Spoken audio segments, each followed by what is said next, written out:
What is up, YouTube? This is Zach with Dreamedia Home Theater. If you guys are not one of my subscribers already, make sure to smash that subscribe button down below. I got something really interesting here for you today. I'm going to be bringing our direct JVC rep, our National Product Training Manager, Chris, on a Zoom meeting today to help discuss widescreen. You guys are always asking, obviously our specialty is home theater. So you're like, Zach, should I go with a widescreen format like a 235 to 240?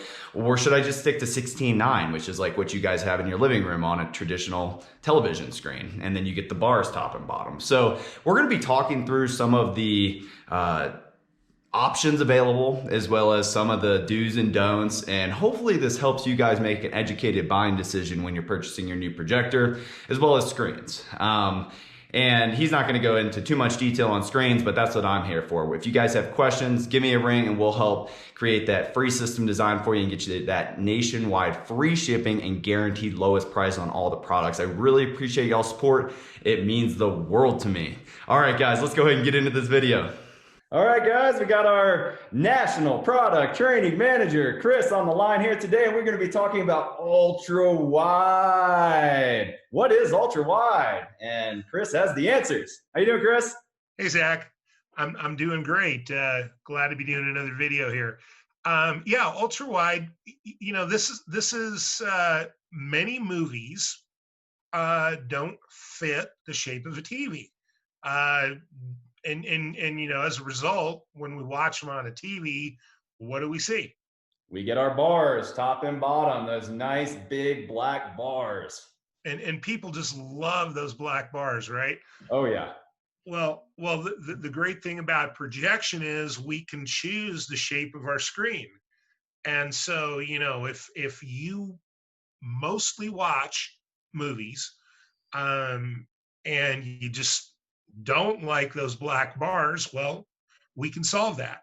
And so you wind up buying an ultra wide screen, and then you need a projector that's going to work with that screen. So when a customer tells me they're interested in ultra wide, for me, for JVC, that means I know I want to sell them one of the DILA projectors, as we see up there, because those are the models that have the ultra wide capabilities built into them.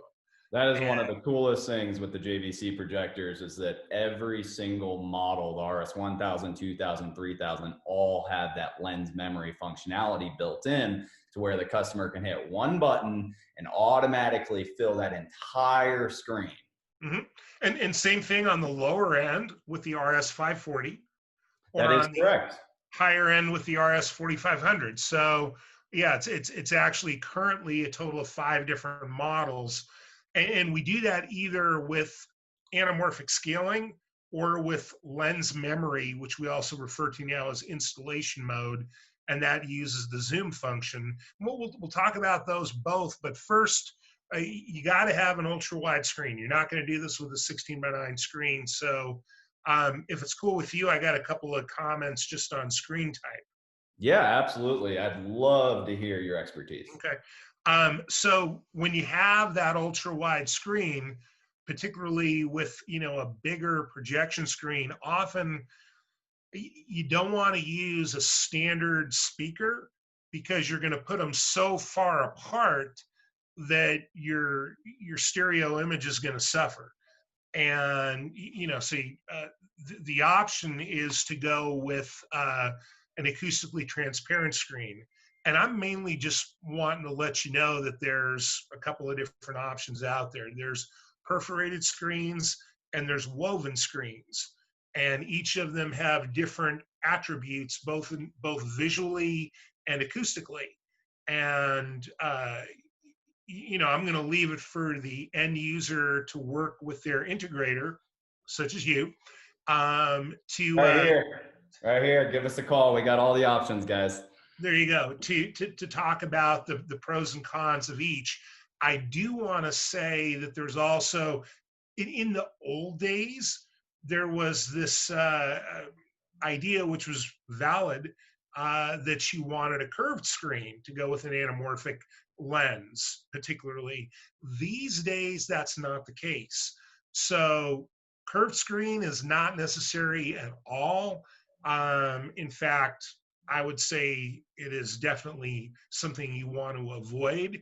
And I don't think customers are really buying those too much Nah, anyhow. nobody even asks about it anymore. It was definitely a fad. I haven't installed one Yeah. of those in at least 5 or 6 years. Yeah, and you know, with the older anamorphic lenses, there was a reason, but with the new anamorphic lenses, it's a different design. The ones that work with 4K, and so a flat screen is the way to go. And if it's large enough, go with something that's acoustically transparent, either perfed or woven. So that kind of covers screens. So we're talking about anamorphic lenses. So let's kind of continue on with that. And in the JVC projectors, there is a scaling mode. And the JVC projector takes that letterboxed image and stretches it, makes it tall and skinny to fill the full size of that imaging chip, our DILA chip, okay? So then you need to use the lens, and you need the lens controls, specifically the zoom. You size that picture to fill the full width of the screen. Now with an ultra wide screen, of course, at that point, the picture would be shooting above and below the screen, which you wouldn't want. So the anamorphic lens compresses that picture back into that ultra wide shape. And so in doing so, the combination of the additional scaling that we're doing and the anamorphic lens then compressing it or focusing it onto that screen creates a little more pixel density, which some people perceive as an improvement in the picture. And more importantly, by focusing all that light onto the visual part of the screen, we're definitely increasing the brightness. That's the big benefit. So using an anamorphic lens is a great way to add extra brightness. And that, of course, is particularly important if you've got a really large ultra-wide screen. Awesome. So at what screen size would you say that it's mandatory to do a DCR lens? You know what? There's no hard and fast rule, because sometimes it comes down to your room, and it comes down to personal preference, how awesome you want your image to look. Because even you could throw it on a 120-inch screen and it'll look just that much better, right? Exactly. And if you do have a total bat cave, you know, dark ceiling, dark walls, you're going to find you're going to be okay with a little bit lower amount of brightness. And on the other hand, if you're kind of competing with lighter colored walls, lighter colored ceiling, maybe not 100% control over the ambient light, then you're going to want a little more brightness. And you can go back to our previous video, and you can still, you know, on figuring out the right brightness, and you can still use your light meter. If you're not getting at least 25 or 26 foot lamberts of brightness with your larger screen, then very much adding an anamorphic lens could solve that, because you're talking as much as a 30% improvement in overall system brightness. Yeah, and we made a completely separate video for you guys on brightness specifically, and I'll drop that in the description down below so this doesn't turn into a 20-minute video. Yeah, and one other thing with an anamorphic lens, you want to consult with the particular manufacturer, and they generally will have a recommendation as to throw distance, the distance from that lens to the screen for optimum results optically, and particularly we're talking about not having any undesired distortions in the picture. So definitely check with your with the recommendations from the lens manufacturer. So yeah, that's pretty much the anamorphic lens. We don't mind helping you out. That's what we're here for here at Dreamedia. Give us a call and we'll help put all those calculations together so you don't even have to worry about it. We'll maximize your experience and your budget. There you go. So let's talk about lens memory. That's the other option. Yeah. If an anamorphic lens is not in your budget, and if you're not dealing with a particularly large ultra wide screen, then lens memory could be a very good option. And now we're using the zoom on the projector to zoom out to the full width of the screen for ultra wide, and to zoom back down to the height of the screen for 16:9. And an important thing to understand is there's absolutely no loss in resolution in doing this. You've got still the exact same number of pixels that are in the original content. We're not adding, we're not taking away. But what we are doing is we are still projecting those black bars. When we zoom out to the full width of the screen and we then center it for that letterbox image, we don't see the black bars, but they're still shooting above and below the screen. And so we're not really getting the full brightness that the projector is capable of. Again, go back to our brightness video, get out your light meter, and you can find out, if you're getting enough brightness for ultra wide content. You also, again, similar to an anamorphic lens, there's throw distance considerations.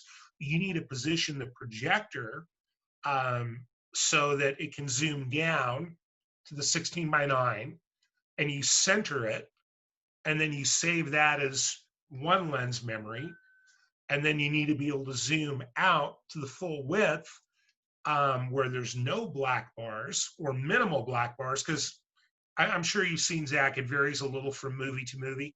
Yeah, and I've actually made detailed videos with like a JVC RS2000 showing you guys literally in the menu how it works and moving that lens, saving the memory, everything like that. And I'll drop that in the description below as well. Cool. So we got one lens memory for 16:9. We got another lens memory for 235. We're taking into account the throw distance.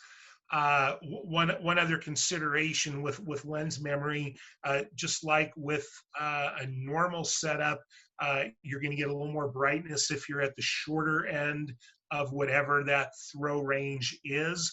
If you run the numbers in your calculator and it tells you you can be anywhere from 14 to 21 feet, for example, I'd probably try and get in the 15 to 16 foot range. You don't want to be all the way at the extremes, but also at that shorter end of the throw range, you're going to find you get the most brightness. And so that's how lens memory works. And if you have any questions, I'm sure that Zach over here is happy to help you out. Right, Zach? We got you covered, guys. Give us a ring. Well, I think that about sums it up, right? Yep, I think so. Awesome. Well, I really appreciate your time today. Thanks for joining us. We really appreciate your expertise, Chris. I hope that you have a great day. All right, you too. Take it easy.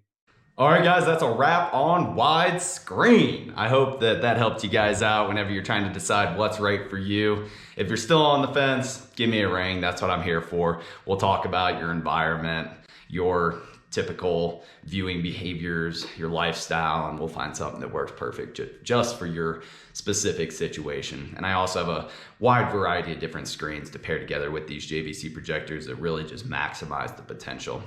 I hope that all this information helps you guys make an educated buying decision. If you would like to purchase, make sure to give us a call and show your support. We do guarantee the absolute lowest price and have nationwide free shipping. Without you guys, we can't continue these videos. I really appreciate the support. It means the world to me. Give me a ring, guys, or shoot us an email. Till next time, this is Zach with Dreamedia Home Theater. If you like this video, make sure to give me a big thumbs up and smash that subscribe button down below. Till next time, this is Zach. Take it easy, guys.